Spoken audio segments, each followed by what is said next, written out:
Ave cohort, we are back. It is Saturday morning. We're going to be getting into our Pilum Teaches Saturday or DCS stream here on Saturday, and today we're going to be focusing on the F-4E as we have been for the last few weeks, and with a special emphasis on nighttime operations. This is going to include configuring the cockpit at night, bringing up some marker flares so we can put those into practice, and coming in for like an ILS approach on the runway to try and land. So it should be a good time. We're going to go ahead and get into the game here, get everything all flipped over, and then we will take a look around the aircraft, unpause, and be on our way.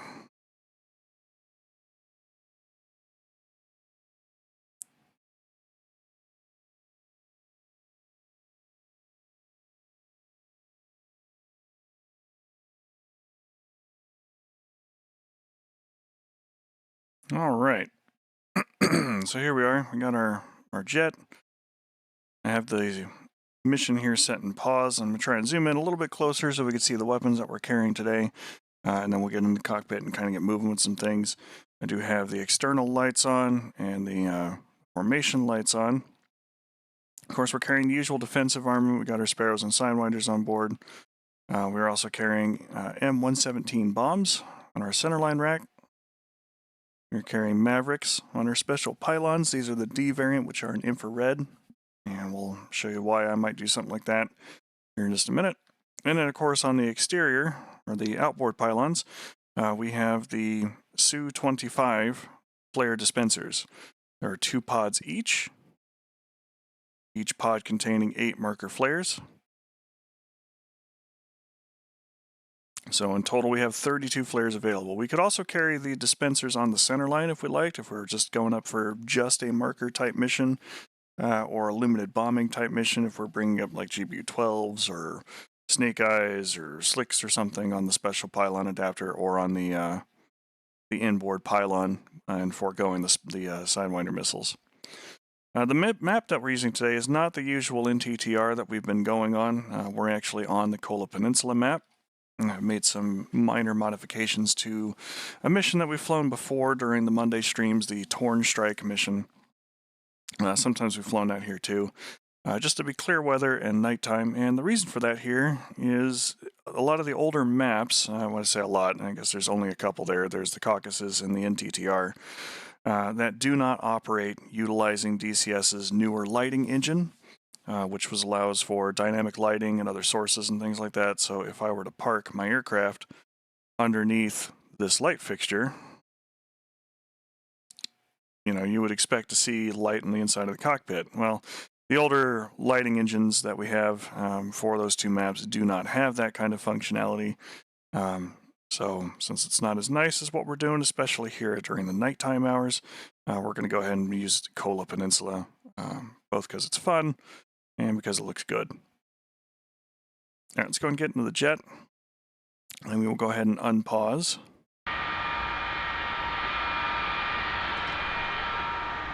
And put our helmet on and bring the canopy down. Now, there's a lot of things in the jet right now that are dark. Like I've got no lighting up front. Just got a little bit of lighting here on the side. Some of those lights are actually controlled by the Wizzo station in the back seat. But we do have lights out and stripes aligned. Do have some options available to us. If you hit left Alt L by default, you have a little spotlight that will follow your mouse cursor around, so you can kind of move it all over the jet, see what you need to see. And in this case, we're going to be focusing on the instrument panel. If you start a mission at night in the F4, it will be pre-configured for you for having some lights and everything on. Those, however, might be too bright, and you may need to adjust them down yourself. But if you are playing in a mission that starts during the daytime and transitions during the nighttime, you may need to get in here and do these yourself. And we do have some console floodlights. You can configure those however you like, bright, medium, and dim. I would recommend in most cases that you go only as bright as you need to be able to see.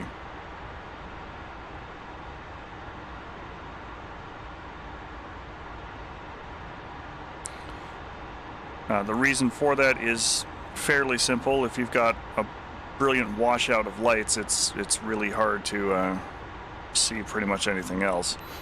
We do have your AOA index or brightness, which can be adjusted through here. Your formation lights brightness, the formation light switch. It is a right click to put it into the on position.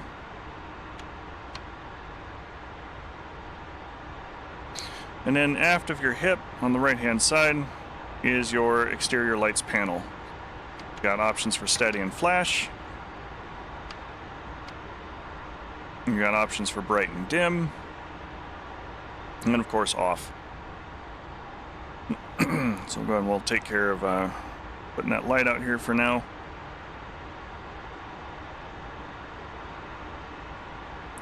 Over here on this other panel is just most of the audio type stuff that we're looking for. We'll be messing with one panel in particular, this VOR panel, which for the moment has been pre-configured for the runway and the direction that we intend to come back on. But we'll talk about setting that in particular here as we get later on in the flight. And with that, we should be good to go. We've already got primary sync set up. Just going to engage the taxi nose wheel steering light. And we're going to talk a little bit about some of the limitations on the jet itself here. And the first one, you can kind of pick out here dead center, is that the HUD glass is ever so slightly tinted. I don't know what you're thinking here with it. It's like, oh, well, that doesn't sound so terrible. Well, you can see where my taxi light is brightly illuminating underneath the glass, and I can kind of see where I'm going. But even just a plane length in front of the aircraft, I can't see a thing. It's super dim. And even if I set it on the landing light, which should be a little more powerful and pointing forward, I get just a little bit extra brightness, but most of the brightness is visible around the cockpit glass. So step one is knowing that the center display is a little bit tinted. It's going to make it a little more difficult to pick lights out at night, even lights from a runway. What it means is if you're setting up orbits or looking for something, you're really going to want to look out the left and right sides of the aircraft away from that front canopy glass, and then try your best to swing around and put the nose on the target if you need to. Reticle brightness is going to be something that needs to be adjusted as well, because if it is too bright, you're really going to wash out most of your HUD glass plate. That is about as dim as it gets, is for about that setting here. And if we put our night vision goggles on, it still kind of washes out a little bit of the center. So that's just something to keep in mind.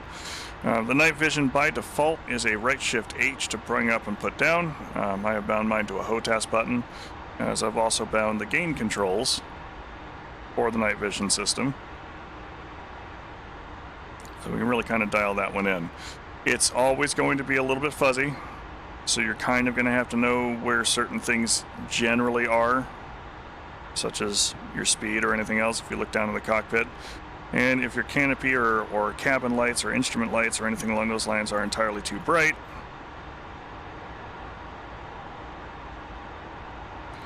we will just go ahead and dial everything up to maximums. Right now the gain is set pretty low, but if I dial it back up to kind of about where it was, it really washes everything out if you have to look down in the jet with the goggles on. So you either get into this game where you are de-goggling and goggling and goggling and de-goggling, trying to figure things out, or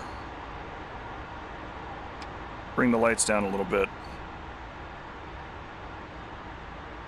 Your front radar reflector, if you start a mission at night, by default will have the nighttime red screen filter on. That is controlled through a little tick tab, and that slides up and down. If it's in the down position, it is red. If it is in the up position, it is green. Of course, you have the collimator shutter lamp or switch here, and you've got your usual master modes. Brightness for the RWR system is also important.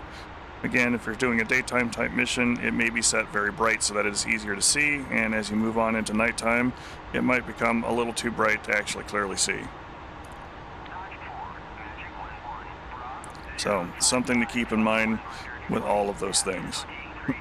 That said, our mission for today is we're going to take off from Calex Air Base here. We are going to go ahead and transit over towards our silkworm objective here. That's got some silkworm sites that are located on these two islands. And we're going to try and knock those out, come back, and land via runway 14. Wind's kind of blowing from the opposite direction, so we're going to be going into the wind to come in and land and do all the things. Now, we are carrying some infrared guided Mavericks on board the aircraft, which will be helpful for what we'll show here in just a little bit. But the primary weapon systems we're looking to employ today are the dispensers to put flares over the target area, and the iron bombs to take out the island themselves. Should be a good time.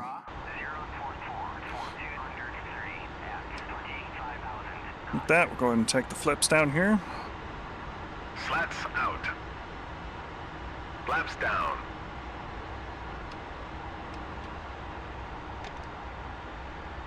Taking off from parking spot 111. And in hindsight, funny fallout things, I suppose.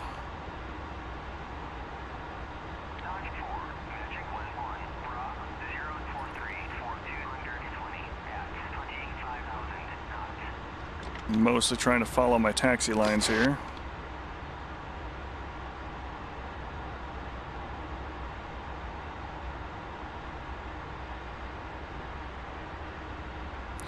A lot of the newer maps have some better runway lighting as well. In most cases, anywhere that's got these blue lamps going on is going to be a taxiway. On some of the bigger civilian bases, the center line may have a teal lamp in it. And of course, we've got these signs. Kind of tell us where we're going here. So we're going to take the second left-hand turn, which will put us on the end of the runway, and we'll be on our way.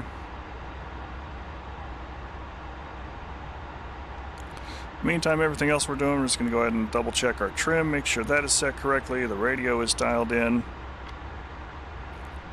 I'm already warming up the Mavericks, which will be helpful because those can be ready to roll more or less at the start.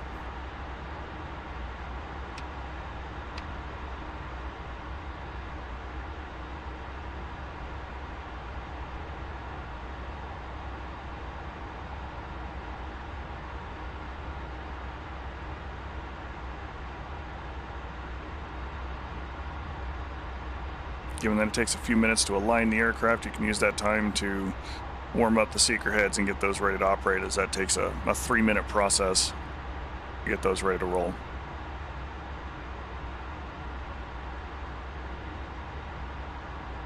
And again, as we've seen in previous videos, if we've taken the time to warm up those systems, and for whatever reason we have to shut them down, such as getting into a fight that we didn't want, or changing to a different weapon system, as that's not the best one to employ, then when you come back to the Mavericks, it will take another 3 minutes to get them ready to go again. So, got to think a little bit ahead on those. Crossing the active onto the runway now, as we're crossing the whole short line rather, as we're going to take the active. Red lights indicating the edge of the runway. White lights indicating both the center line and the outer boundaries for the runway. All right. Let's go ahead and get to work. Engine's good, airspeed off the peg. 80 knots. 100 knots. I feel like flying. You feel like flying? I feel like flying. Come back easy on the stick. And letting the aircraft fly itself away. 10 o'clock. Gears coming up, flaps are coming up.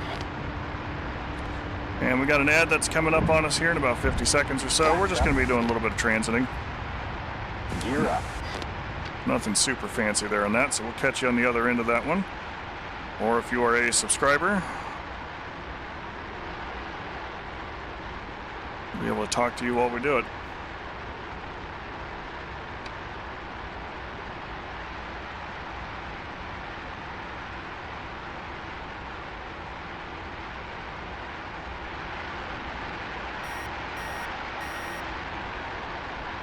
Bud, 9 o'clock. AAA.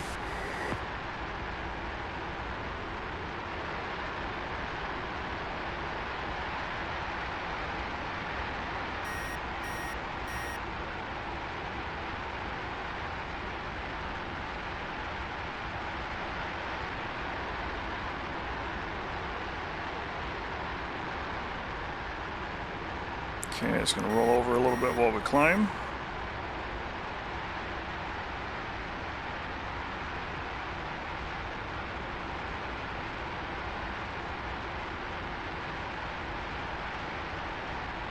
And get us going in the direction of our nav point.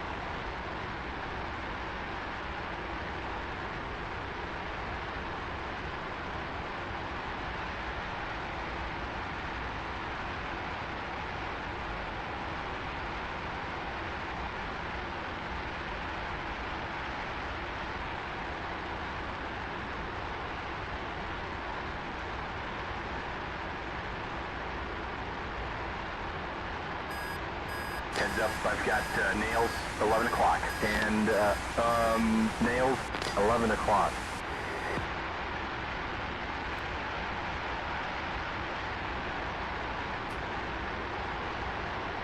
Alright, so we got folks that are on an outbreak. We have go ahead and pulled up the Maverick Seeker head here.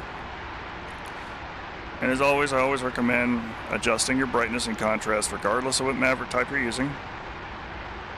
So you get a nice crisp image that doesn't have any washout or other illumination effects kind of in the center of the Seeker head. The missile itself may or may not be able to see through it, Nails, 12 o'clock. And depending upon what you're nails, actually looking at on the 12 target o'clock. and how close it is, that kind of thing. But if you yourself can't identify what the target is, that's a problem too.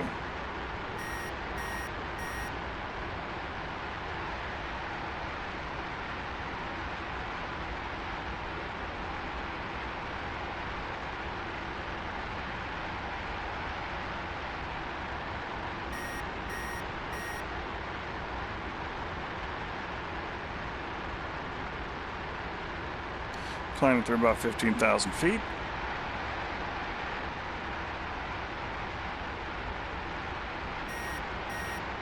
Got folks here in just a minute back from the ad break. And I'm just going to go ahead and engage the autopilot.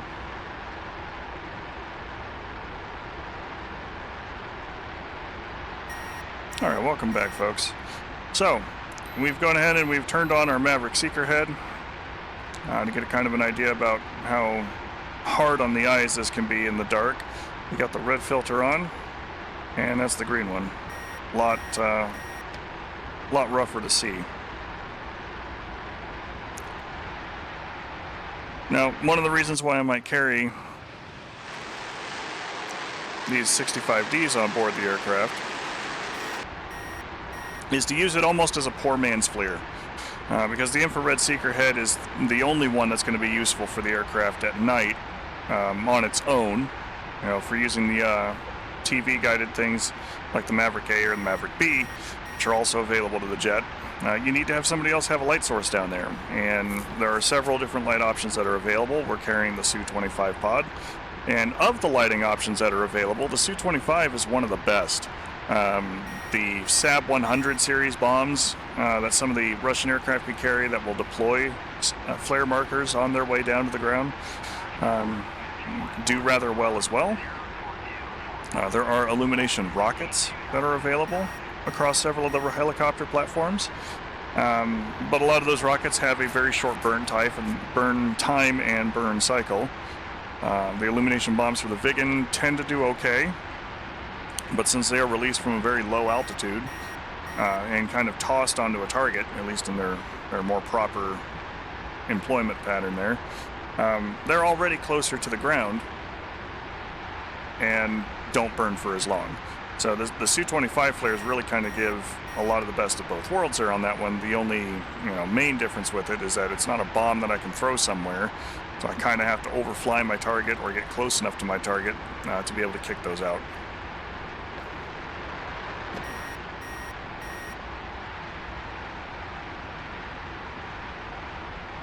Other things to keep in mind that are kind of a little more F4 specific as we're cruising from one place to another is to remember that your alignment drifts over time, and at night it can be a little more difficult to locate landmarks and other features to be able to get an update to your INS and keep your nose pointed in the direction that it says you're going rather than having it drift over time.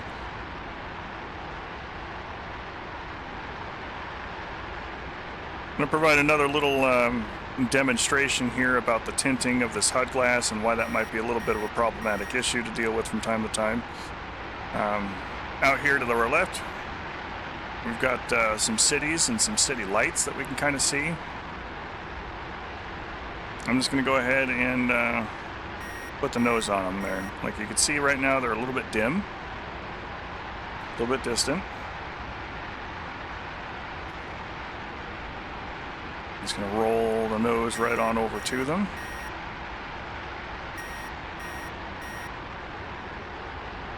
And they very practically disappear under the HUD glass. So, something to keep in mind operating at night is that it's not always going to be to your benefit to go put your nose on top of whatever it is you're trying to look at. In general, it tends to not be a good idea in most jets because you've got all this stuff in the way. Even if it's the F-16 with its extremely clean and frameless canopy, you've got more limited forward visibility because of all the crap that's right here in this space than you do if you're looking out one side of the aircraft or the other, where you kind of got the entire space of the open window. Now we are getting a little closer to our target area. I'm just going to highlight that a little bit. And by closer, I more or less mean almost on top of it, at least our first waypoint. You can also see how our alignment is already way, way off. So I'm going to go ahead and tell Jester point is updated. To go to the Silkworm Sights diversion steering point, mostly because I don't want him to automatically transition over to the next waypoint. I've got nails 11 o'clock and nails 11 o'clock. All right, so our two islands that we've been attacking whenever we do this mission are right here. I'm going to want to keep one of the Mavericks on board so I can use it as a flare later, which is kind of a strategy that some A-10 pilots have employed, especially at night, in some of the earlier model A-10 versions. Kind of as a poor man's forward-looking infrared. The seeker head is narrow, but it's better than nothing.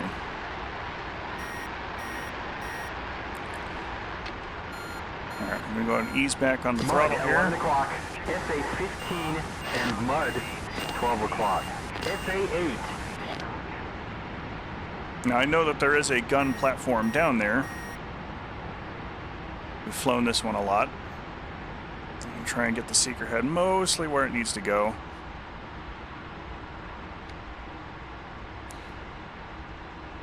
And we're going to kill it first so that we can get safely over it at a lower altitude.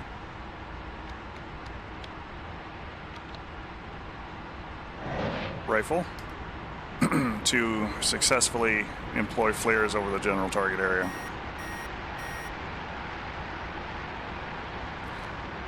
The attitude ball is very much your friend. Obviously, there's not a whole lot in the way of landmarks and other features here at night, unless there's something brightly lit like that runway out to our right. Using night vision goggles can get you a little more definition, in some cases a lot more definition. And on the maps that have newer lighting engine available to it, which is pretty much anything but Caucasus or NTTR, having a full moon can help out a lot too.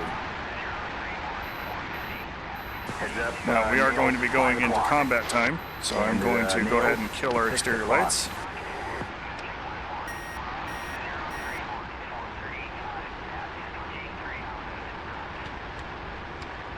There we go. All switches are off. Those are done. I'm going to kill our formation lights here as well. Most excellent. Since I want to keep this Maverick on for a little while longer, we're going to go ahead and set up for the dispensers. And we'll do a quick pause here before we turn around to look at our site.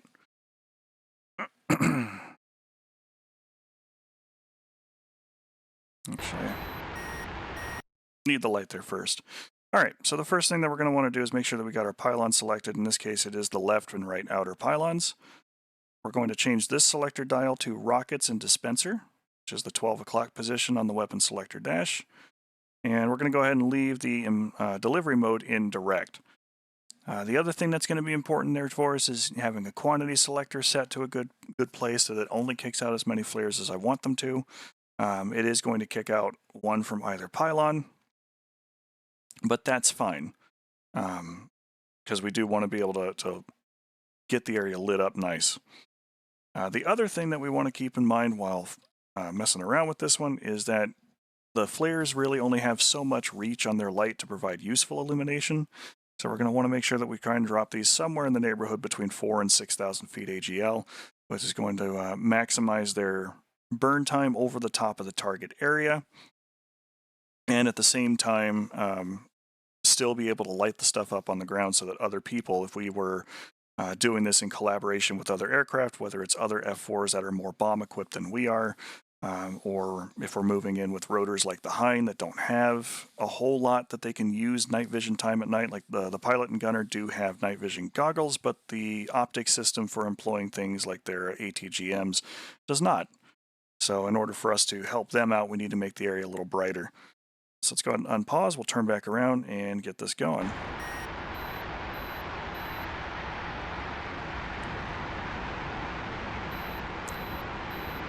Set on dispensers.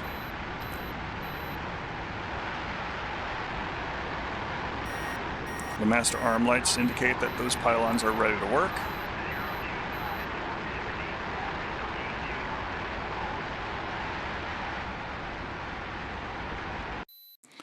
Quick check of the map says that we're about 45 degrees off from our target. We're getting closer, pointing at the thing.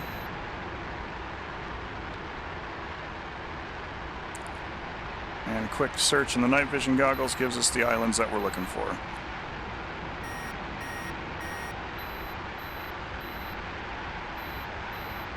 We're going to go into a little bit of a descent here.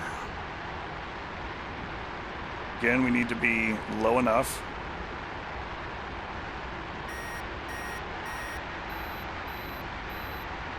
that we can get these to work in the way that we need them to.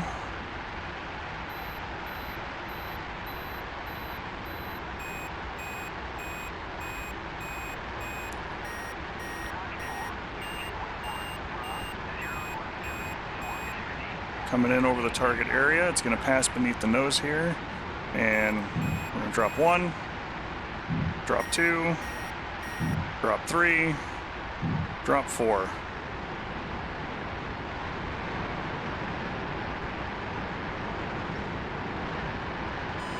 Climb up here just a little bit and then we'll pause again. So as we look on the map, we can see the path that we dropped. I'm going to turn on weapon labels here for a second. And all 4 of those are really in a good spot. We dropped those at just about 5,000 feet. And the flares are putting out a bright array of light.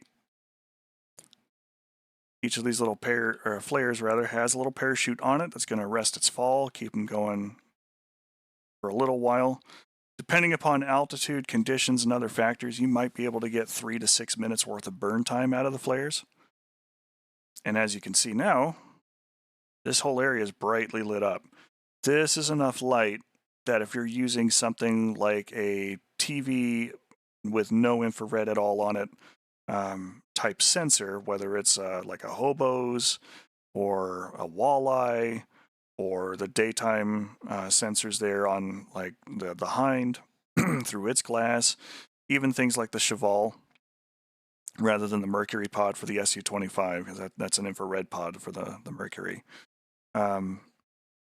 This is enough contrast that those weapons are going to be able to see and be able to latch onto their targets to kill them.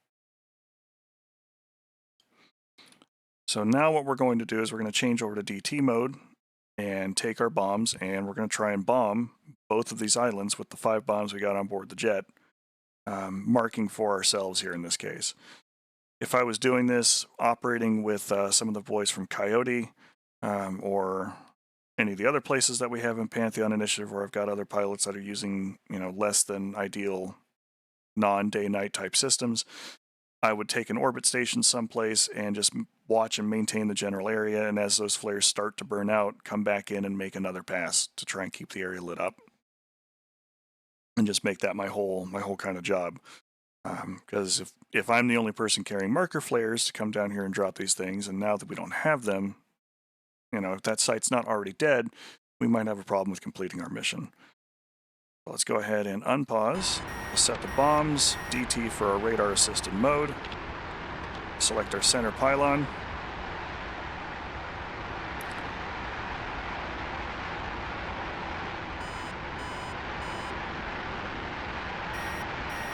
And we're going to run in on this first island on the left.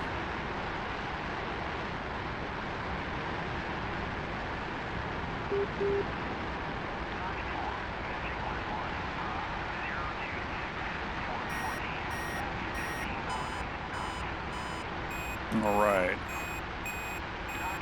Okay, captured.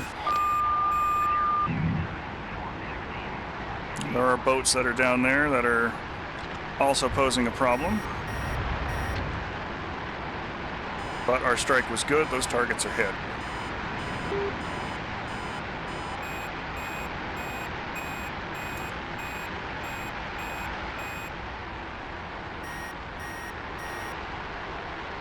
Trying to get my head back to that neutral position while we were tinkering around looking at stuff.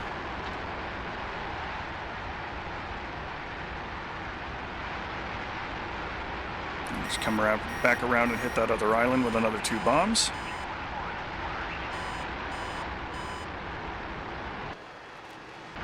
And I think this time the aircraft overhead spawned.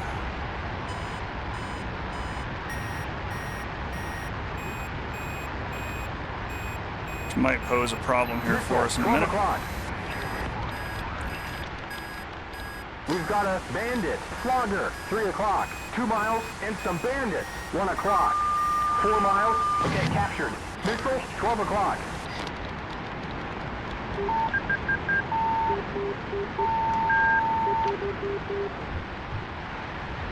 A little more hellacious than I would have liked. But we're going to kick out here and get away from those planes.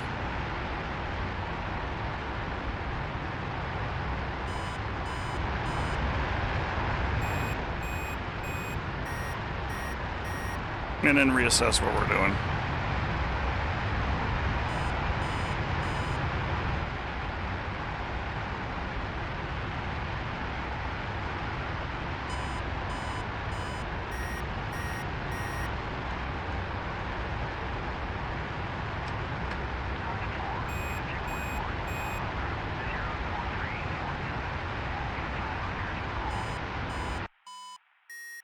All right, so while we are running, a little bit panicked. Still a good successful strike. We knocked out a lot of systems there.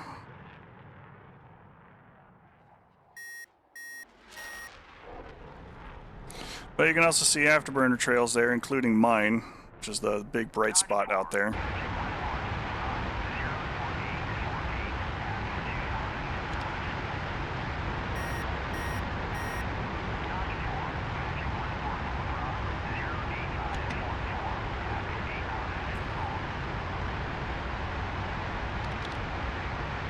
There's a good reason not to have the afterburner on over your target area at night.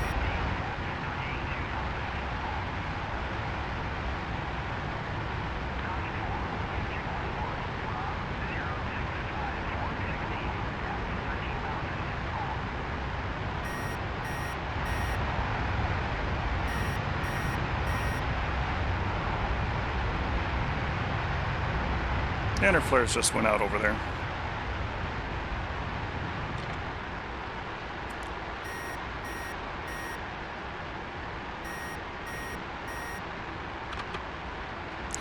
A little exciting. Heads up, new bogey. Left 25, 18 miles, 25,000.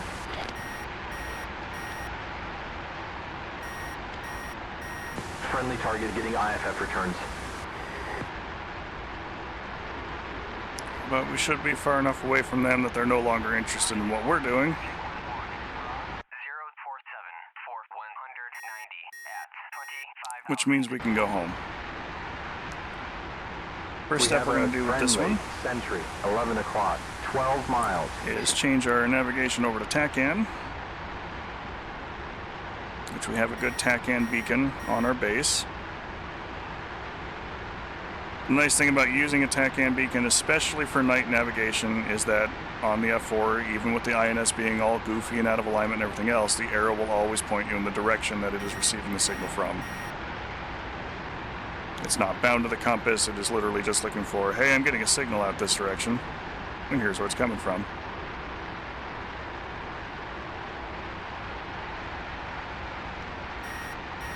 As usual, once we're done here with the flying portion of this lesson, we will go back, look at TAC view, review everything, and we'll see just how close some of those things got, because I was definitely shot at.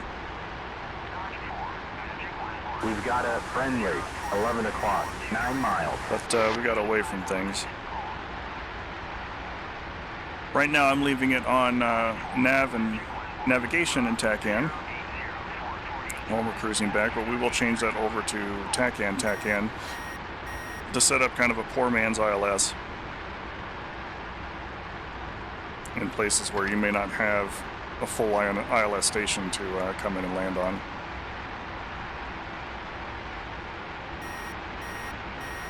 But since we have walked away from our Maverick Seeker head there for a minute, it is no longer available. And it's on the right side of the jet. Just warming that pylon back up so we can get our forward-looking infrared again.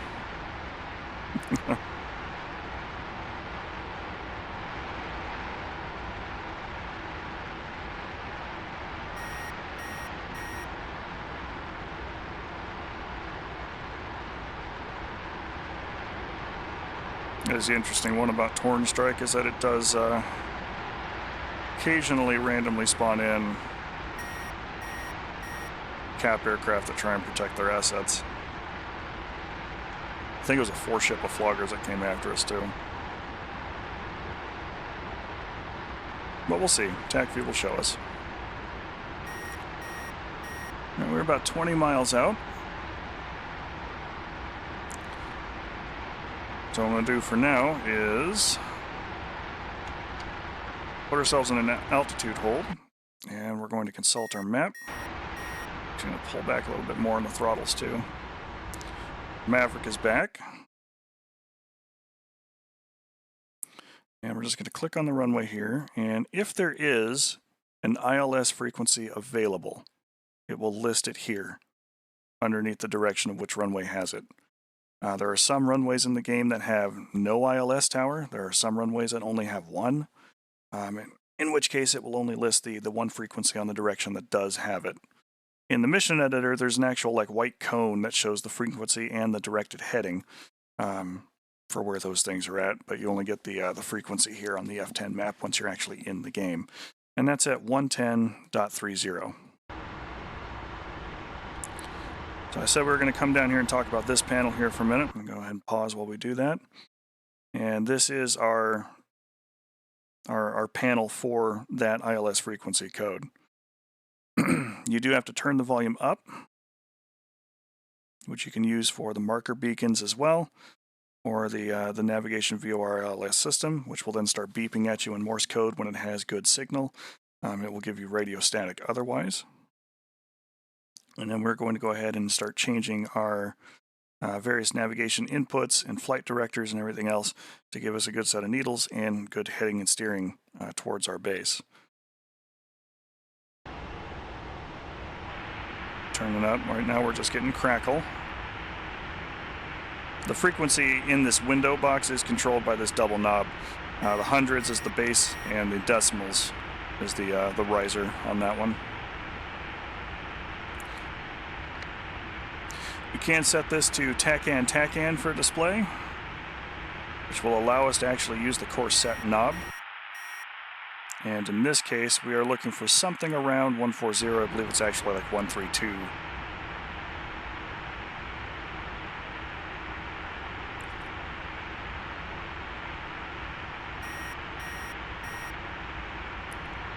I'm just going to go ahead and dial that number in.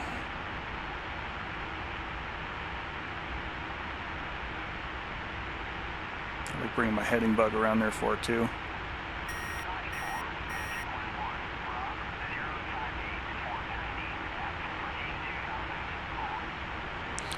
And since this is friendly territory and everything else again, let's go ahead and turn our lights back on.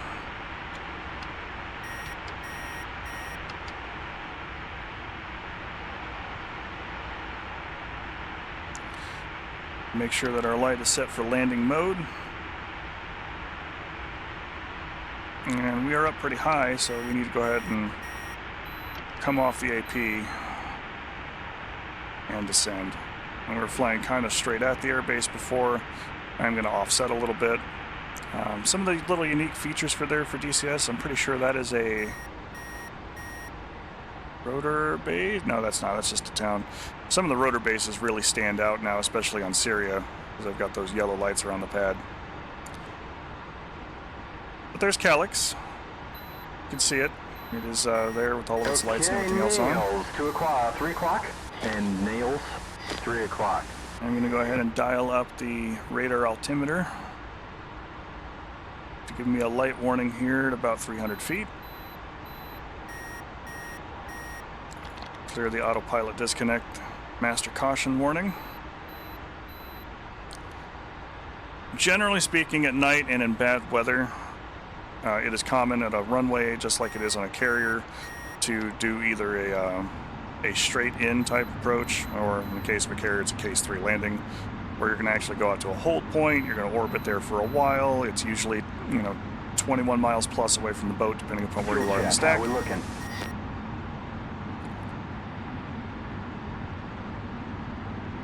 And then you're going to fly those 10 miles or so straight in back to the boat. All right, now we're actually getting good ILS information.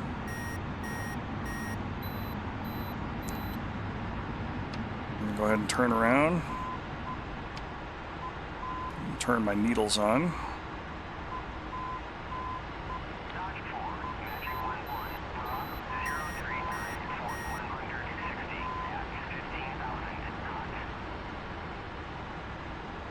Now we have some pretty clear visibility here, and my heading bug wasn't quite set where it needed to be.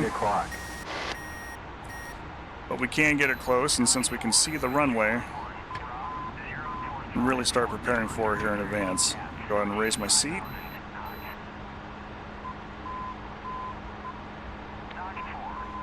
Looking at it in the FLIR, we can see the runway through the camera. Say FLIR, I'm using the Maverick seat head for it. We're going to go ahead and configure for landing. The gear is coming down. Flaps are coming down. And I'm going to set this over to ILS. Alrighty, gear, flaps, pressure, warning lights, anti-skid. 1,000. Adjust our trim.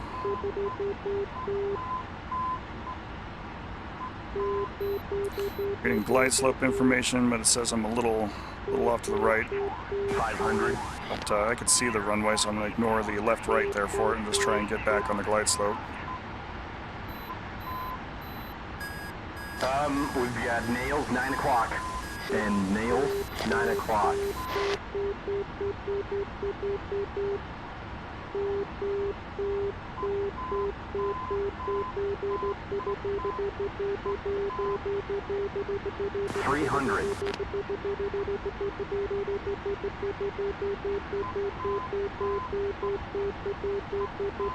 That long, steady pulse beeping there, that is the AOA indicator. Which, if we were actually on AOA and on speed, would be a long, 100. steady tone. Like that.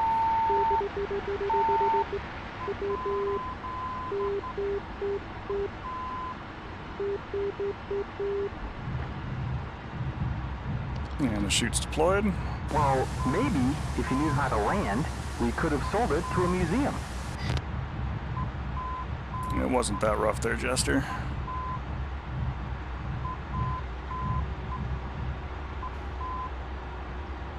A little shallow, but it wasn't rough.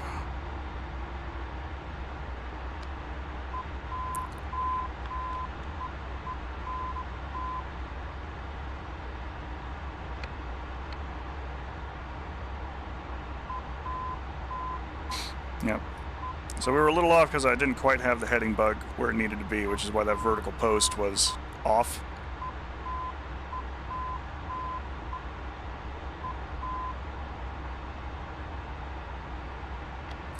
Probably smoother than just about all Navy pilots there, since it's a controlled crash onto the tarmac, even if you're not landing on a boat. It's Navy landing gear, and that's just the way that that's done.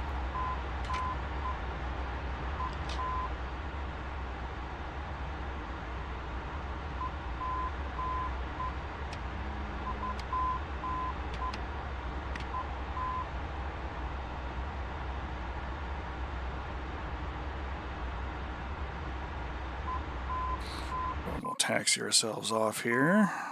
Do have a taxiway coming up, indicated by our blue lights.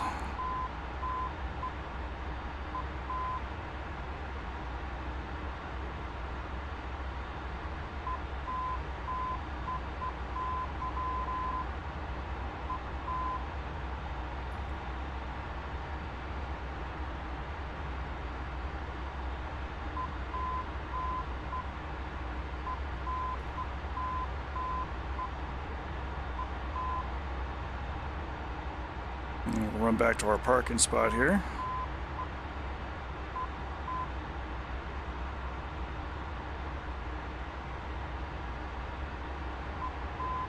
And then we'll pull up TAC view, take a peek at that, and then we'll go back up on the regular public server that we fly on and have a little fun there. We'll see if somebody else comes up to play.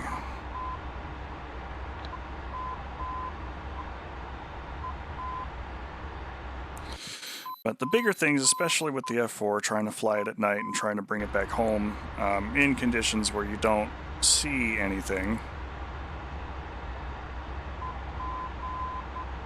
I might actually wait here just a minute or so to talk about that as that ad break rolls through.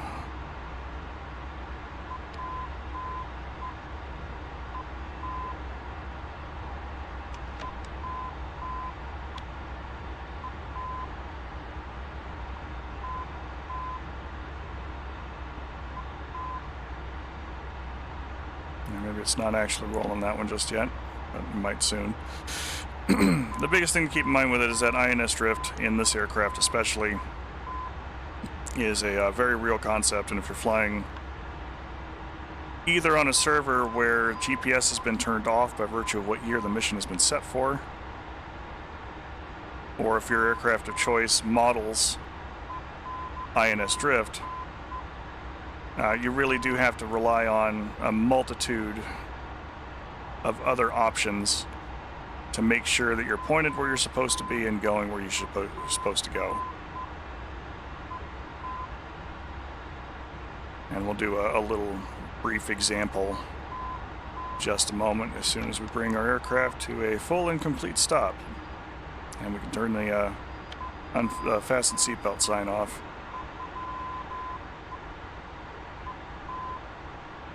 Got it. Steering set in TGT-1. Alright, this time the outbreak is showing up, be about 50 seconds there for it is what it's telling me. So we will wait for just a moment while we go cold and dark.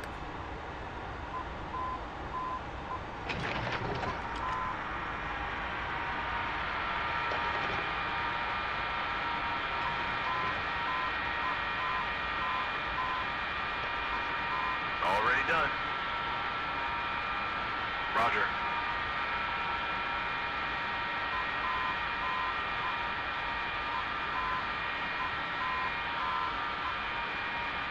Yes, sir. Wheel chocks in. Roger.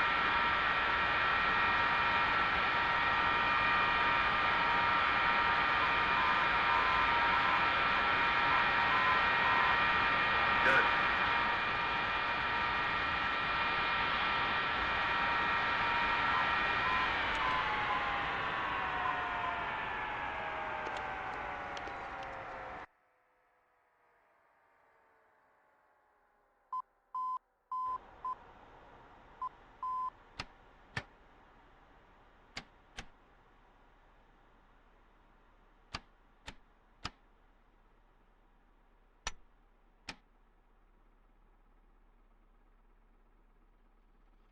I think that's the Gepard that's out there. Okay, so some of the other things to keep in mind while we're flying around. Because one of the things that we talked about was the TACAN beacon. And using it for navigation and how it's always pointing at the signal source when it can see it, and it's been configured correctly. One of the other things to keep in mind with the TACAN beacon is that sometimes it is not always aligned with the center of the runway. In fact, in most cases, it isn't.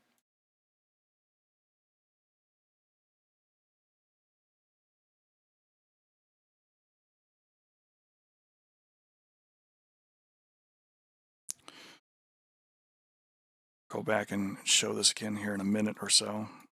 But other bases, Kirkenes, may have a beacon.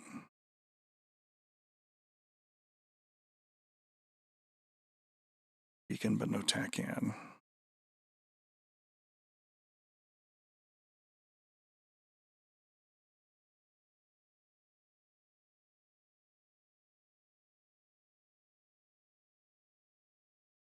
These guys has a TACAN beacon somewhere.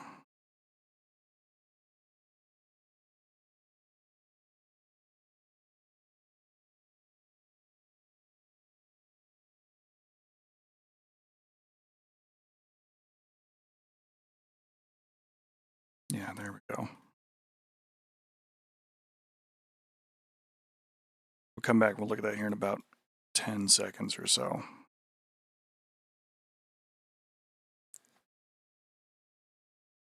Gives me a chance to sip on a little bit of coffee there for the folks that are with me on this break.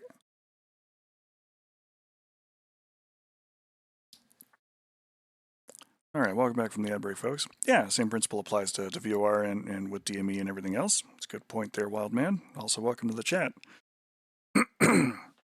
So yes, while the TACAN beacon, you're searching for it in the aircraft and using it as a navigational aid, will always point at the signal source when it's been properly configured.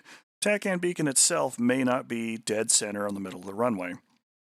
So you do have to kind of use your best judgment on the way in and make a little bit of adjustments when you can actually see what's going on.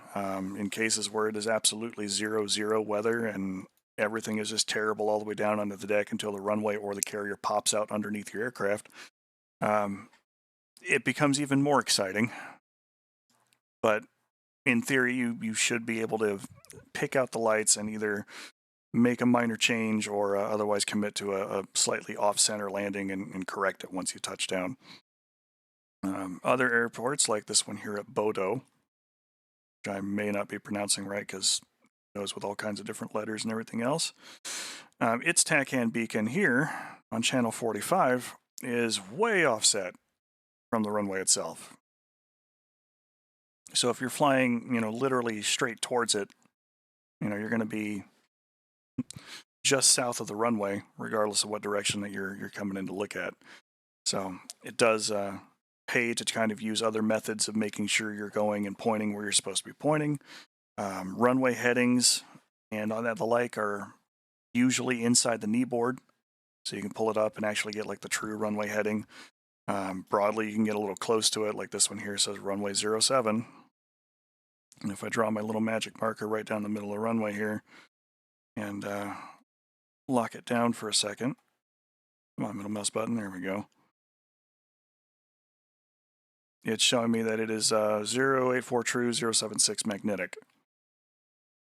So it's not quite 70 degrees, but if you had to do it in a pinch, you could set it for 70 and you should be a little close on your way in. You should at least be mostly lined up where you can make a minor correction and do a safe touchdown on the way in.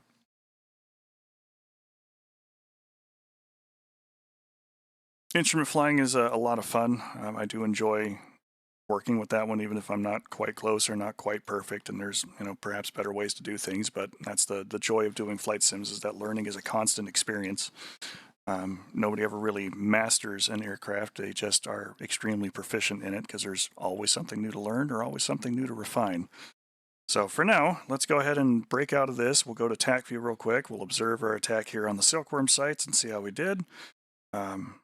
Definitely got shot at by the MiG-23s that were protecting the area over there, which was a pop-up random surprise that I was not expecting on this mission. See how we did. And then we'll go up on the server and do some flying and see if we can't get more of the folks from Pantheon or the folks at home to come in and see what we do. For now, I'm going to go ahead and pull up TAC view and change the scene screens to a BRB transition real quick while we take care of that. TAC view is a free program that you can do a quick Google search for that integrates pretty seamlessly there with DCS. I believe it also works with like Falcon BMS, IL-2 Battle of X, Battle of Stalingrad series, the newer IL-2 game, not IL-2 46. Who knows, when he does newer integrations there for it, it might include still other flight simulator games.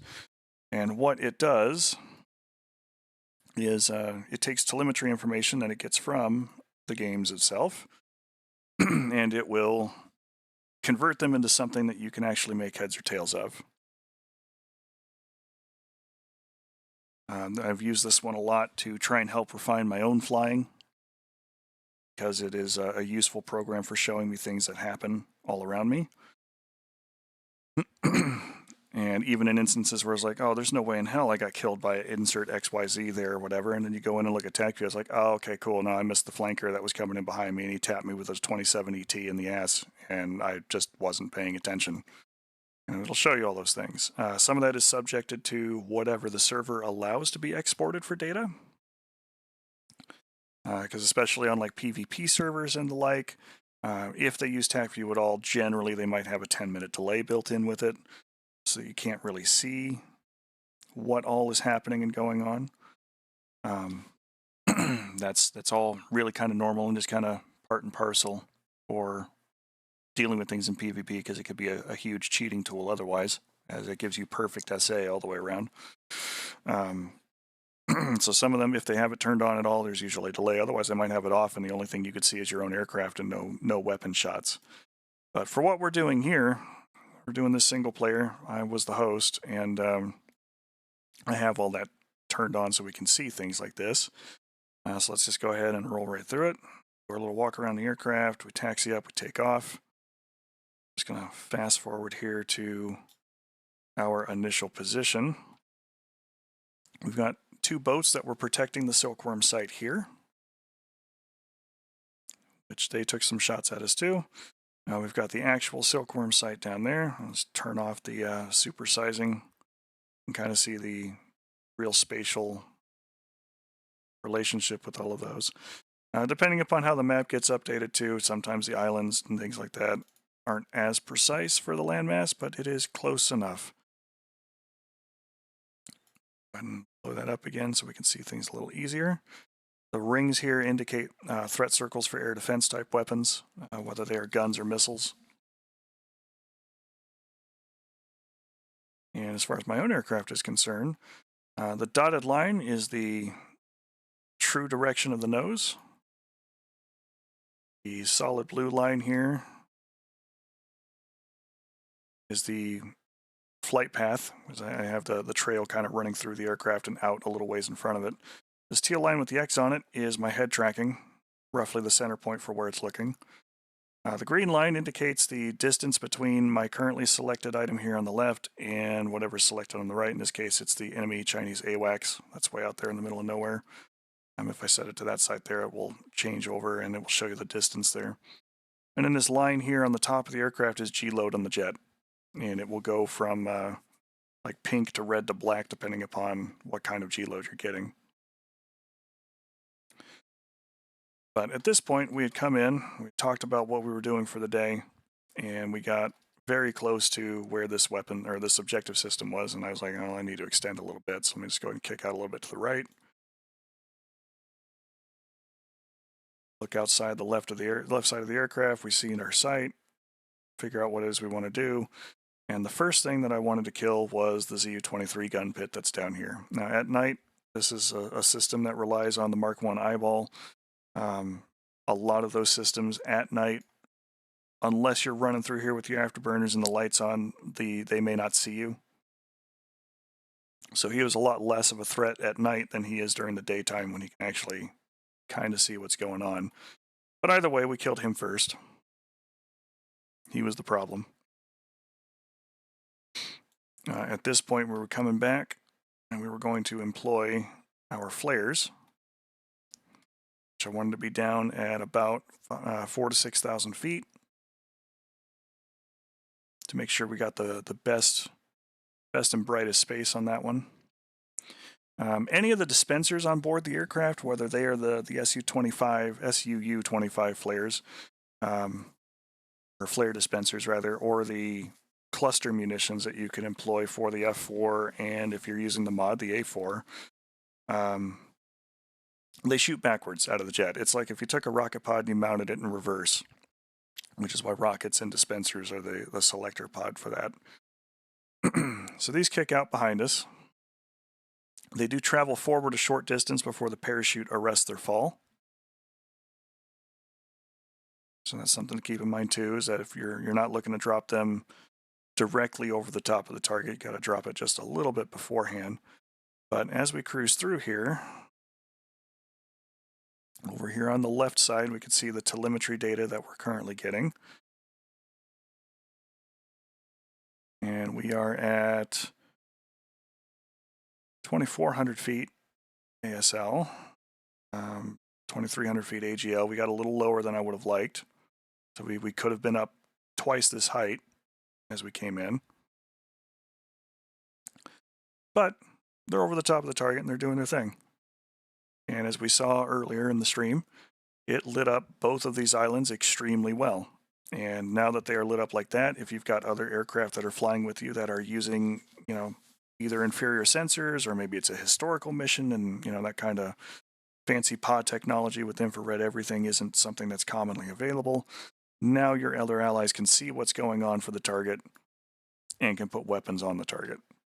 It's also enough of a contrast that anything that uses a daytime contrast seeker type device, whether it is a or B model Maverick or Walleye or the Cheval system on the KA-50, anything along those lines, that's enough light that it can see and obtain that lock and guide the weapons to the target. We came down here, we're going to drop some bombs on this first island.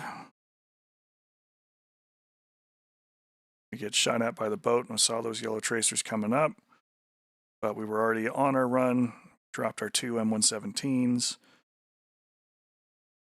They hit in the target area, took out some of the equipment that's there. We only had 5 bombs on board the jet because 2 pylons were set aside for flares, and our special pylons had 2 Mavericks on them. Decided to come back down here and attack the second island, but at this point, we were being engaged.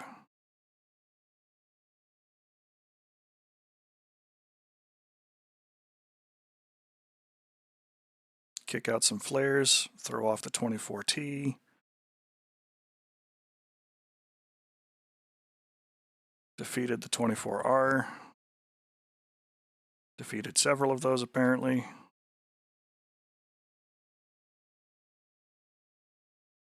Get shot at by the boat. So we were in a fun place. That is a lot of aircraft.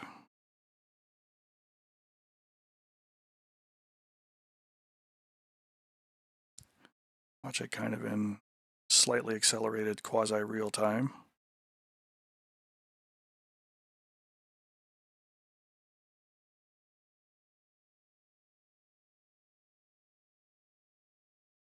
It strike the other target area.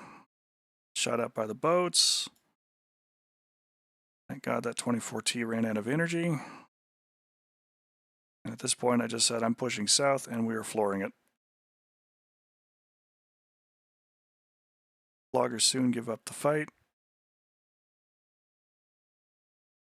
I jump back to our looms here. They are just about low enough that they're about to go out. And at one point, I looked over my shoulder and watched a couple of them disappear.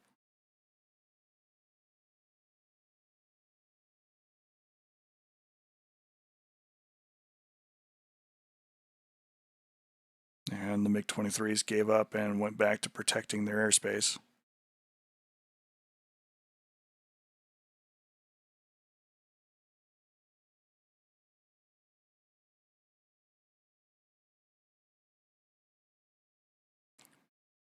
Back, set ourselves up for a nice little tack-in approach.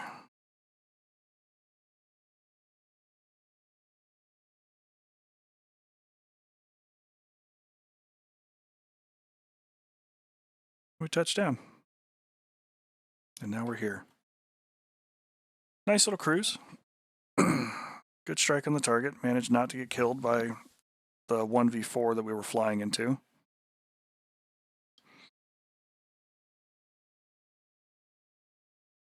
Good time. All right, let me go ahead and close down the TAC view here for now. We will make our way towards the DCS server. Go fly. It should be one of the Pantheon Initiative open servers that we have, either the main server or the free mission server. It really just kind of depends on what mission is up when I go to check. Which has no password on it, so they are available to the public. And we'll spend a little bit of time just flying around and playing around with things.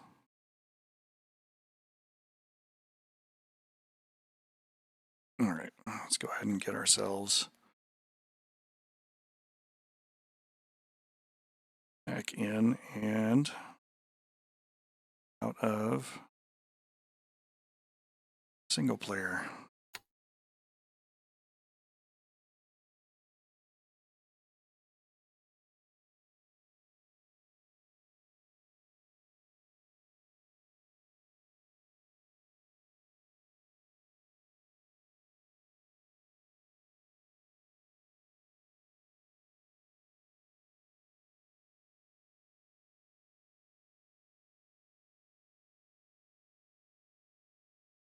All right, I think we will jump in on the Pantheon Initiative free mission server. It's currently running a mission called Styx, version 13, at Dust.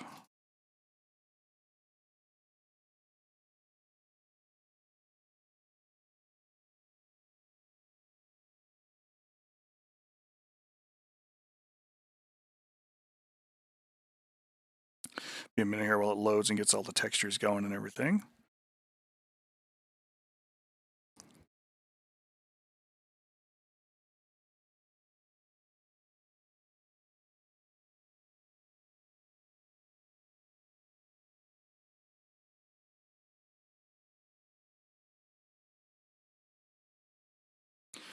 Biggest thing, especially landing at night, using the ILS, the Instrument Landing System, is on newer aircraft, it will take care of a lot of things more or less automatically for you. Some of them may even be pre-coded into the aircraft. But if you are flying an older jet or one that relies on a few more manual type things, you may have to actually put in proper runway headings and everything else, work the little spinning dials around the HSD, and get yourself lined up with where you need to go to make sure that you can get in there and make for a safe landing. From the mission editor standpoint, making a mission that operates at night is a way that you can artificially increase difficulty without having to rely on, well, let me just throw more aircraft and more stuff out there. Things like weather, clouds, lower visibility, fog, dust, any of those kinds of features really forces the player pilot to change how they fly, because you don't have unlimited visibility out to the horizon. You don't have, a clear ability to see your runway long before you get there and make sure that you get lined up. You really do have to rely upon the instruments of the aircraft to get you to where you need to be. And if you don't know how those work and you're flying in an environment where it is completely pitch black dark, new moon, fog, weather, whole 9 yards, it can be very difficult to get to a place where you can find an actual runway to land on. If you were to fly the F-4 from the back seat, it is possible, which we can cover in a different lesson later time when we start doing backseat things in the F-4 here on the stream. Hopefully next week we should start up with some of that. Some of that depends on making sure that I have a front seater who can be my taxi cab to go from point A to point B. But from the back seat, there is a ball there as well that has ILS information on it. It'll show you the glide slope, it'll show you the heading stripe, and from the back seat you can use those things to align the aircraft. As long as that's right, you should get to where you need to go. You also have an indexer in the back, which will show you angle of attack. Kind of the rest of the knowledge there on that one is a matter of trying to use what very, very, very limited forward visibility you have, peek out around the corners, and try and get a feel for how close you actually are to the runway as you come in safe for touchdown.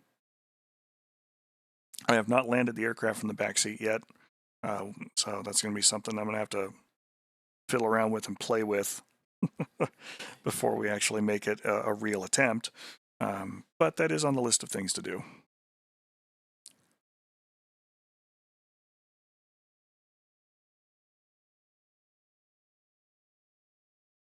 All right. Cola and Syria both are very large missions there, so it takes it a minute to clear the memory and put things back together.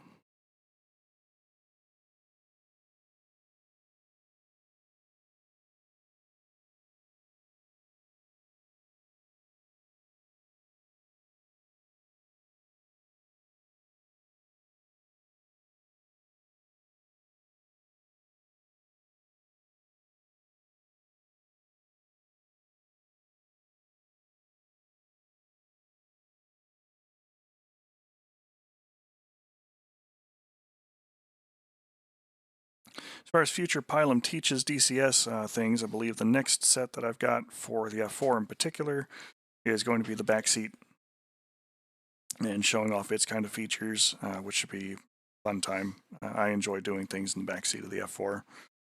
And then after that, I will probably go through the mission editor and take 40, 60 minutes or so per week and talk about just certain key features of how to use that editor. Do that for a few weeks and then follow on with general mission design type tips. What sounds like a good idea and may not be versus things that have worked for myself and for some of the others in PI as we have developed and built missions to fly on our servers. Okay, so we've got our aircraft here. I'll use this desert scheme that I've got for myself, put my port number in there.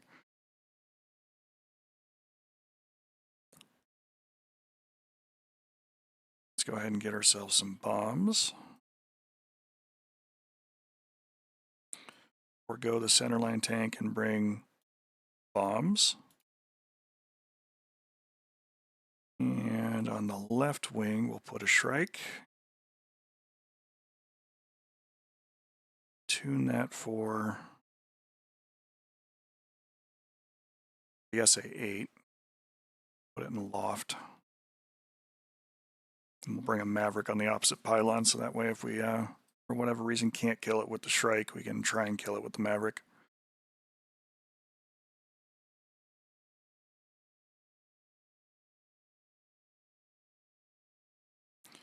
Did night things here for the teaching segment of it, but the server is currently on a daytime setting.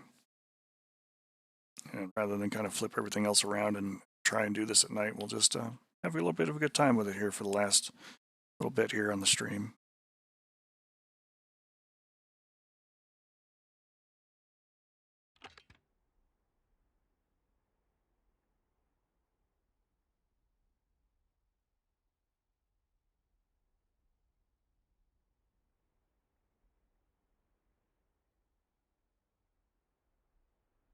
Now, let's give DCS a minute here to finish loading all of its fancy textures.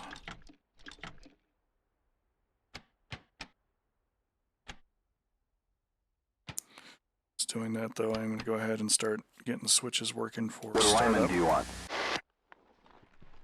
True neutral today, Jester. Roger that. Stored heading alignment.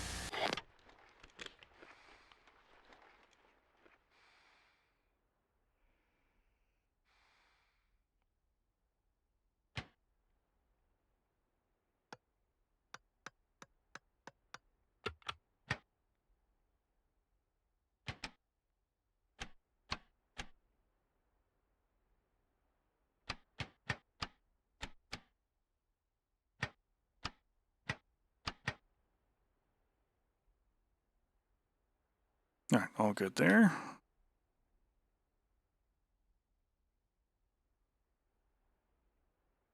Roger.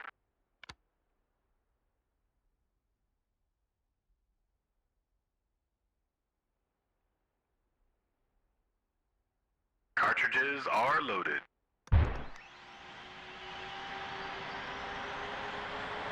Put forth our little vape cloud here while it's loading textures.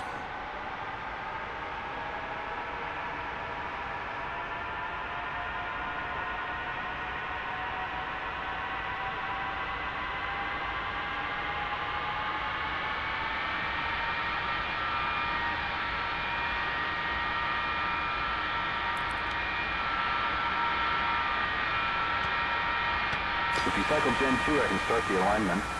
Gotcha.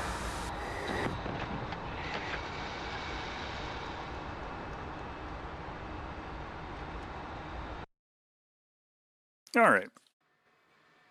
So since we're doing things here for fun while the jet is doing its thing, Canopy down and locked, lights out, and stripes aligned. we'll go take a look at things here in just a moment. Force 1, Overlord 1-1, Bra 053, 490. But we're going to come over here to the boat hunt mission, which as soon as it gets done loading all that shit, there should be a small lake here, Sea of Galilee. And on the coast of it, there's a little installation that we're going to go attack. Force 1, Overlord 1-1, Bra 052. It is protected by AAA and SAMs. We are carrying a historically freaking awful Shrike missile, which I've tuned to a seeker band that should give us both sound and direction for that particular system for the SA-8. Broadly speaking, any situation where you're going to be employing the Shrike is going to be within the attack envelope of whatever it is you're trying to kill. Shrike is a missile that was based on the AIM-7 Sparrow, so it does not have a really strong motor on it, nor is it very long range. So for being both slow and long range, any system that you throw that thing at is probably going to outspeed you. And you're definitely going to be in its threat envelope, which is a fun time. Carrying a Maverick as well, which has the reach to kill an SA-8 and still keep us in a safe enough spot where we shouldn't get killed by the SA-8. And we got iron bombs for everything else.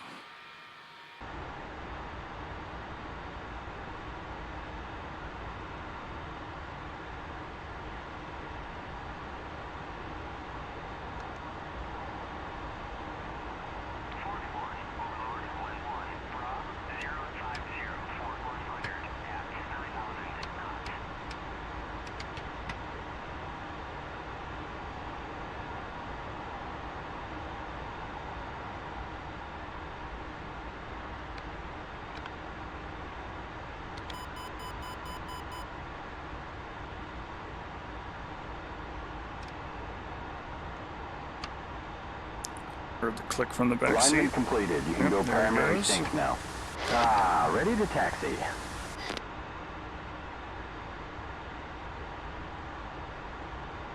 Alright, let's go and get our Sparrows ready just in case we need them.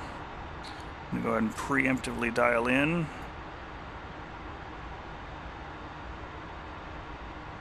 My ripple time, which is distance, and my ripple quantity.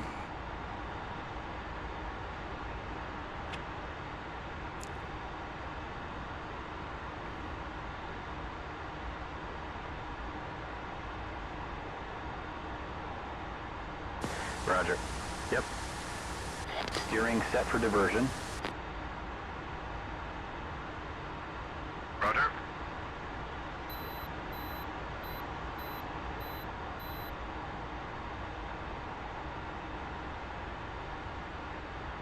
Wheel chalks out. Chalks out. Have a good flight, sir. Disconnecting. See ya.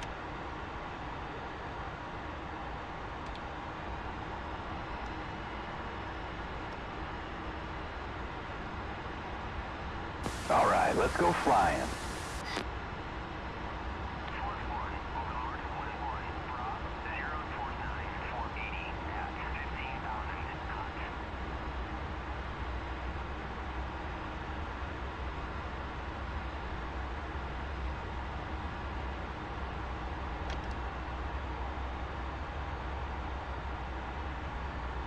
We doing some trench running on this one? Roger that.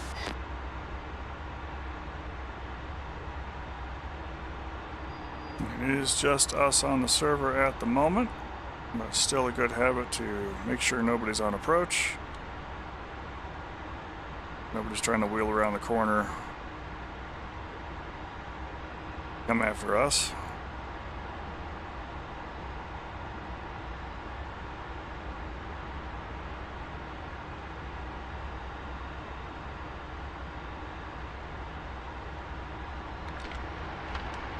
Engine's good. Airspeed's coming alive. 80 knots. 100 knots.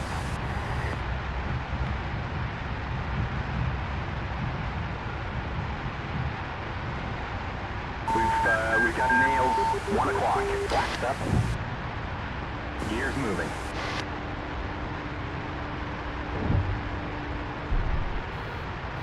Gear up. Alright, we're going to go and set this to air to ground. And that Shrike is on our left pylon there.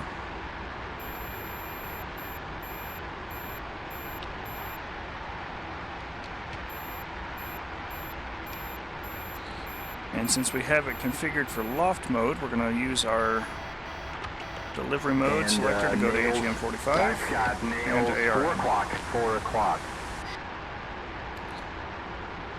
If the seeker head we chose was direct mode on the Shrike, we would use direct and ARM.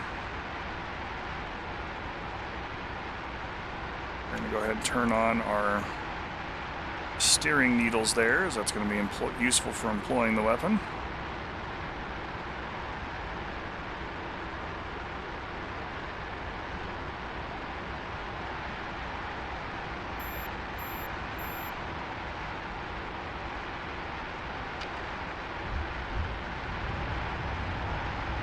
And get ourselves some altitude. But we are close to the target at about 22 miles. Yeah, I'd say that's mud. 10 o'clock. AAA. We've got traffic at our 1 o'clock.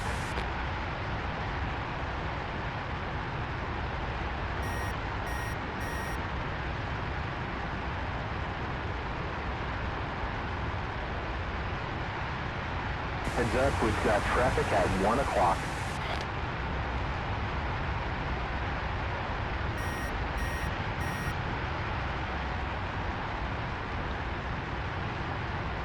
Losing a lot of knots here, and we'll go ahead and lower the nose.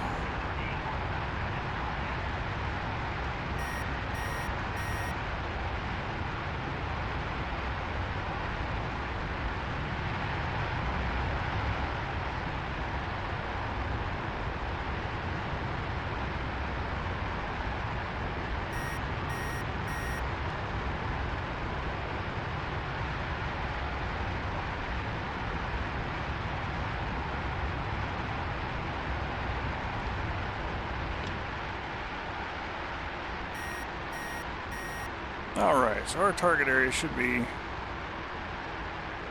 just about down there. And I probably should be picking up that system here by now. I'm actually going to go take a peek at that objective area. Just to see if it's already been hit. And if it has, we'll move on. And it has. So we'll move on.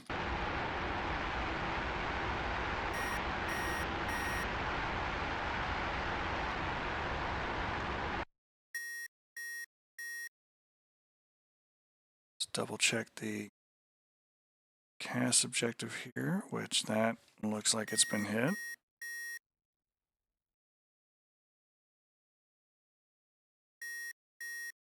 Actually going to be moving on quite a fair bit. I don't see any deep pop marks there, so we'll go with this one. We'll go with counter theft.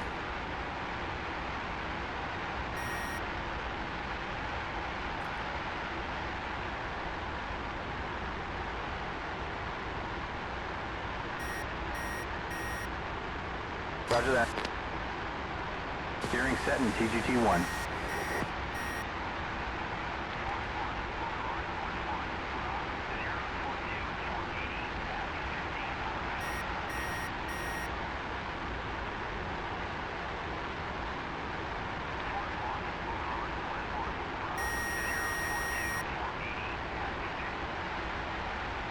Nice little lag spike. New bogey. Left 45 degrees, 17,000. Good IFF. Friendly. Oh, I got nails on our nose. 12 o'clock. And, nails. 12 o'clock.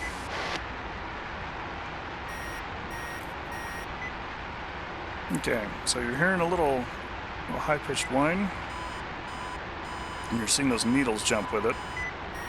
That is the Shrike figuring out that one of the things that it is tuned for is in front of it somewhere. Those needles will actually show, relative to our current facing, where about the missile is seeing it.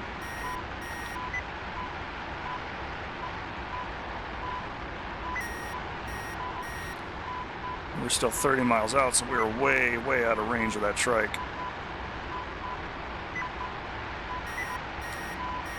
But we are at least flying towards a system that it can see. Mud, 2 o'clock.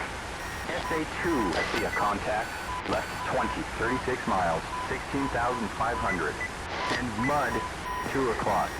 SA-2. Positive IFF return. Target is a friendly.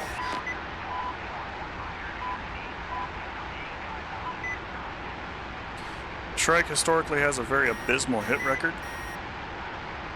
Mostly because of all of the issues with employing the weapon, the narrow bands on the seekers that it can, or the seeker head rather, that it can actually find targets with,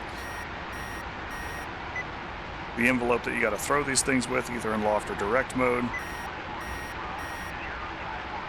It is by no means as reliable of a weapon as Harm, not by a long shot. But it is at least fast to employ, which sometimes is better than nothing.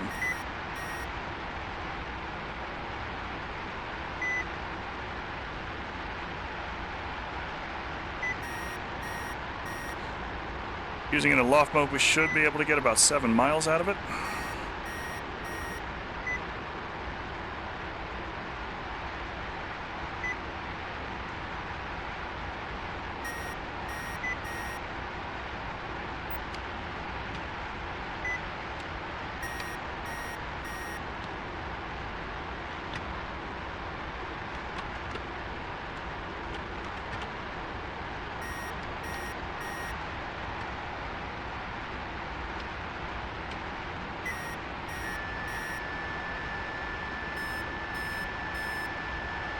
Mud, 12 o'clock. SA-3.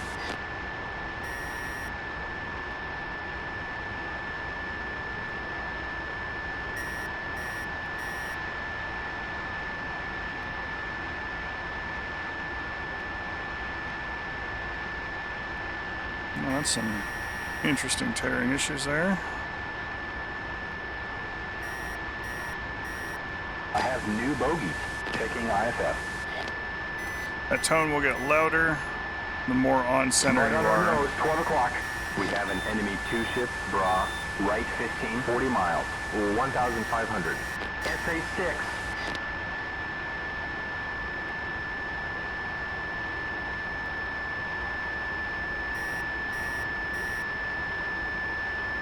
I'm more or less pointing right at it.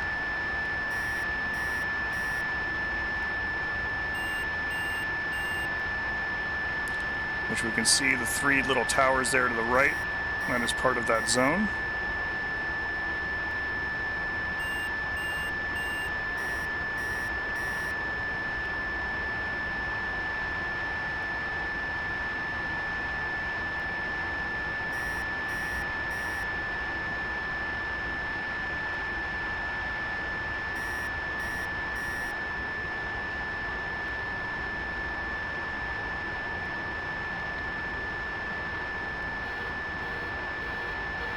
Oh, I'm showing nails 11 o'clock.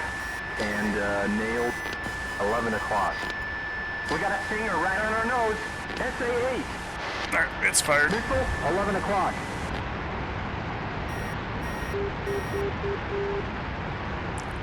I'm going to go ahead and just back off, get back out of its range.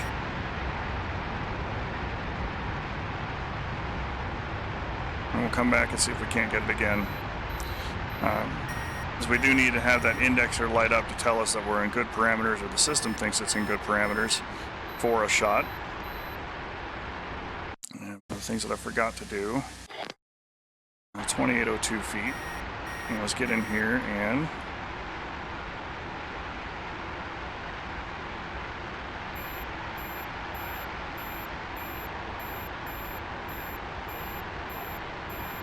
come on. Okay. Set that up and actually give it the right target altitude.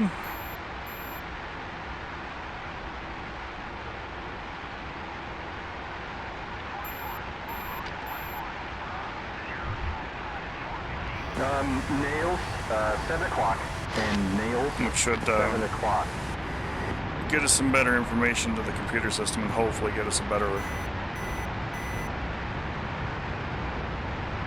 loft, a more accurate loft.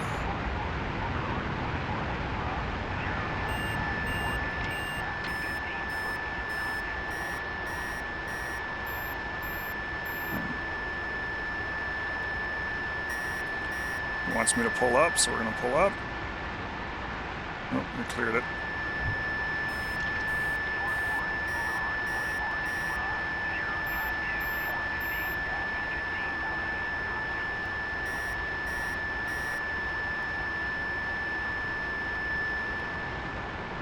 Pull up till we see the AOA indicator there, and Magnum. When the AOA indicator lights up when you're in loft mode with the Shrike, it will tell you what direction you are to move. Come on.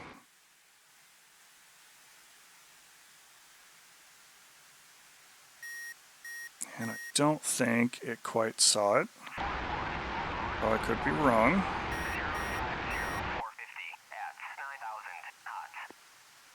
It looks like it might be trying, but it may not have the energy to get to where it needs to go. Keep watching in here for a minute.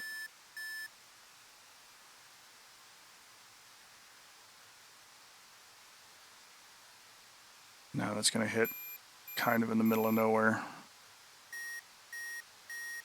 But you can see where the SAM site is beyond it. So he was trying to track it. He just ran out of energy to do so. Well, I got 3 minutes here and we're just kind of extending and searching.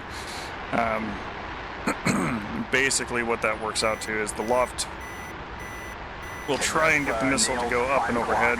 And as it hits the top of its arc, 5 o'clock. it will fall down and find the emitter and then try and wobble its way towards it. The thing about Shrike is that you both have to be well within the reach of the little motor. which is not very far. Somewhere around 7 to 8 nautical miles is where I've had the most success with my own shots.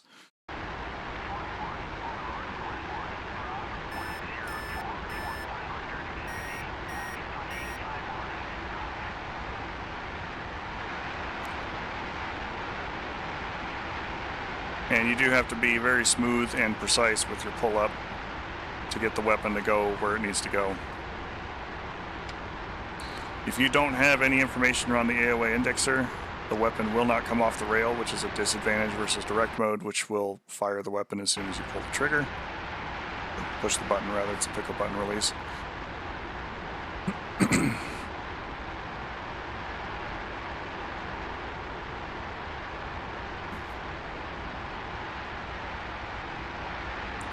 But for direct, it is coming off the rail. It doesn't benefit from the loft. So you do have to be a fair bit closer to try and hit that target.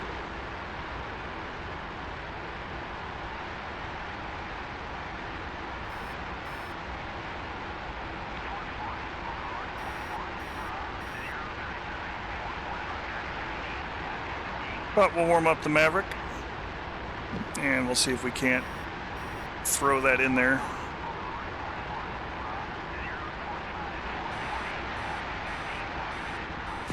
We've got nails 9 o'clock and nails 9 o'clock.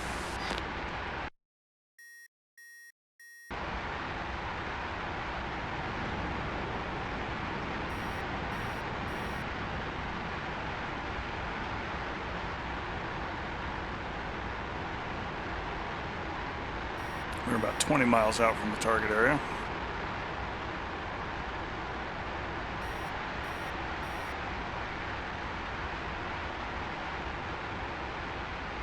Just gonna adjust my seat here a little bit. It's starting to sink ever so slightly.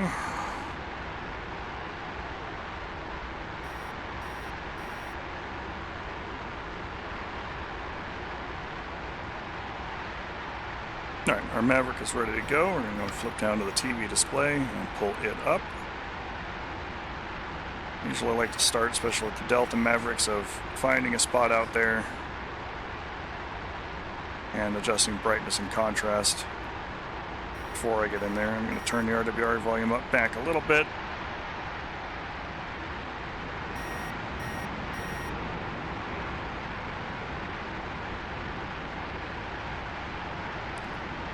Turn back around towards the site, level the wings out so we get more accurate RWR information for direction. And then we will look outside the aircraft, try and find our target area again.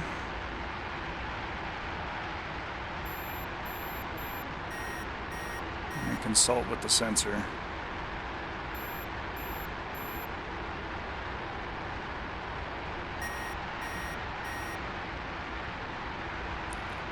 Biggest distinguishing characteristic is those 3 towers.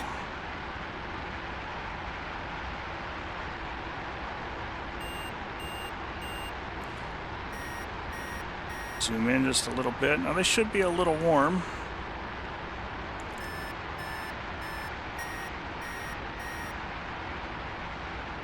Since the radar is doing its thing. And I believe those little blips are what we want. I'm going to aim for the brightest one there because that should be the low blow. It's track radar.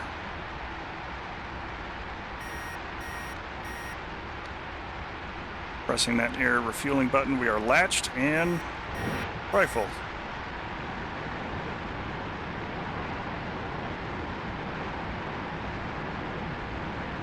And turn away from the target area here. So I got about 5,000 pounds of gas. Put the autopilot on, and since we're doing this for the show, watch our Maverick fly. So I got a little bit of time. Just going to adjust my fuel flow here. Nails 7 o'clock and nails 7 o'clock.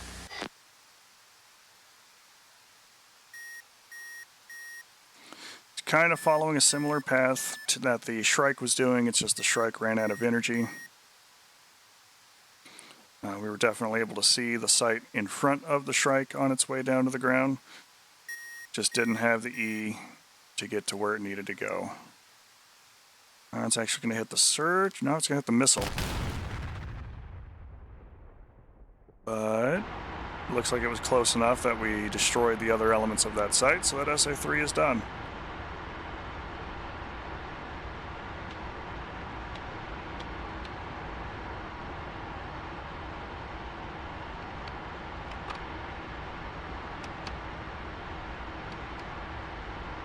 And now we're going to get crazy. There's still an SA-8 down there.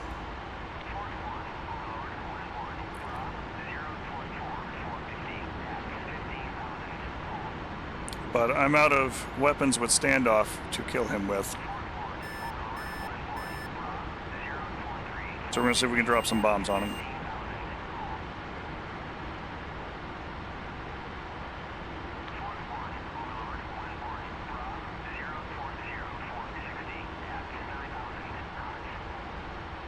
Alright, same song and dance. I kind of want to see where we're at. We can see the fire from our first SAM site that we destroyed.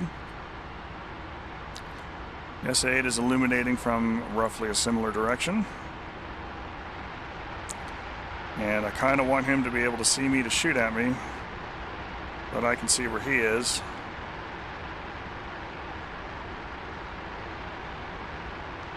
And then hopefully give him the business. What do we have up in the cons?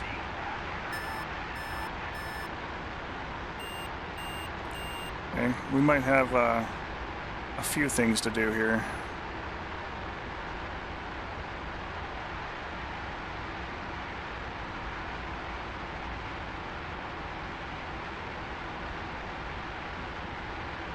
Come on, buddy.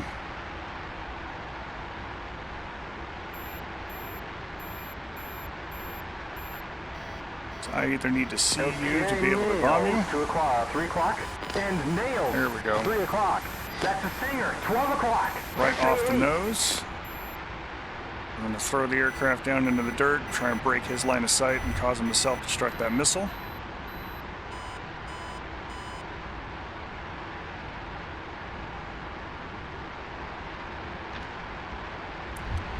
I'm going to pop up.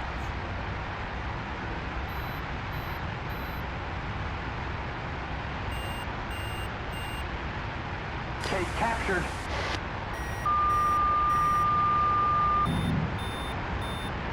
Throw some bombs at it.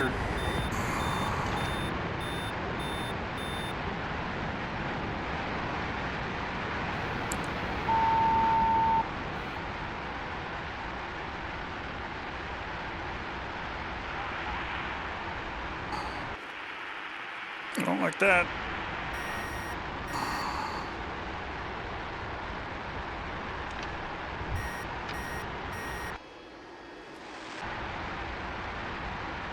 Do not like a merge call that low. All right.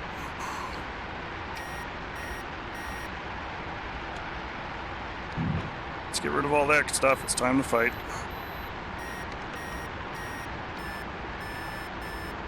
Hey, I've got Mud, 5 o'clock. SA-2 and Mud, 5 o'clock. SA-2.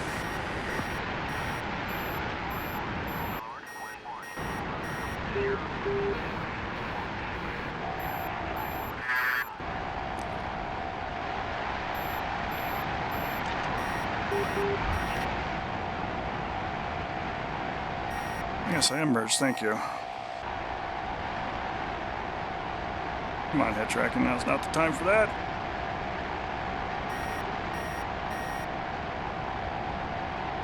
Need you being all off center. We have a bandit, 11 o'clock. 1 mile.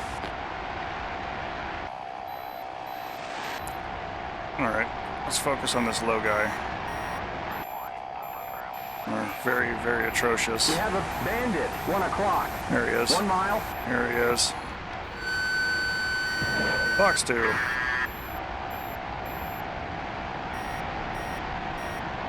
I 2 o'clock. Into the flares. That looks like a Phantom.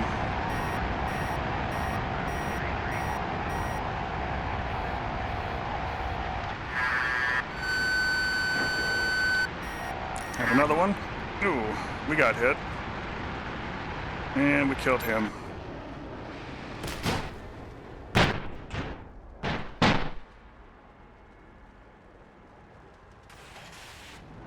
There goes Jester. We are, however, very dead.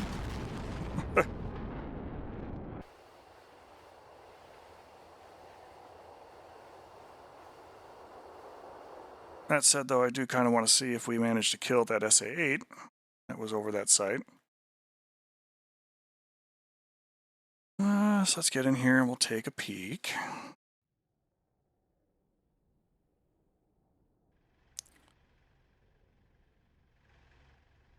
No, but we damaged him very well. You see our 2 bomb impacts there.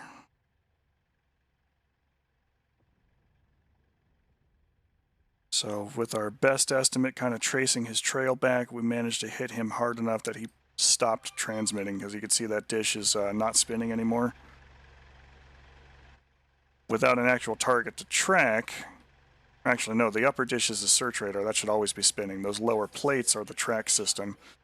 So he is defeated. Managed to successfully do our mission there for that. This was the SA-3 site that we attacked with the Maverick. Got a launcher up, but with no radars to guide it, it's out of the fight. It's useless.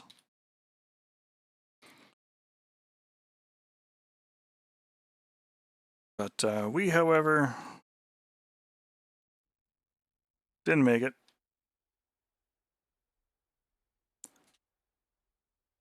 And Jester did. So on that fun and exciting note, I know we're a little bit early here for our stream, but I've got a few errands I need to go take care of. So rather than just do a little bit of playtime and maybe fire up something at night to carry the lesson forward to a slightly more, I hesitate to use the word realistic in a flight simulator, but realistic setup, like an actual type mission rather than a training environment.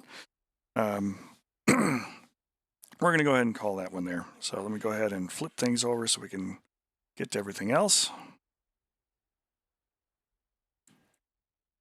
And we have our weekly schedule on display there. If you choose to go ahead and subscribe here for some of the things that we do, there's a lot that goes on. We have ARMA on Fridays. I do classic games on Mondays. I play DCS for fun rather than for teaching on Monday, which is always a hoot to kind of watch. Saturdays are Pilum Teaches stream, where I spend at least the first hour and a half or so covering one particular topic or system with the jet. Today it was nighttime operations in the F-4, which we got to see and flew a successful mission with. All the times listed there are in Pacific Standard. As we eventually transition to springtime, they'll be in Pacific Daylight Time. You can catch this and other VODs at the YouTube channel and at Pilum Romar. If you choose not to handle things through Twitch and give Twitch money in any shape, fashion, or form, and you prefer to tip more directly, you can do that at coffee.com/PilumJRomar. We'll use that for tasty coffee beverages, of which I'm drinking one now, and we'll be following up with a cup here in a minute or two. Otherwise, though, always ask for consent. Try to communicate as best you can with your partners. Try to be genuinely decent human beings. And I will catch up with you later on if you're back. Thanks for watching, folks. Have a fantastic day. And I will see you soon. Pilum out.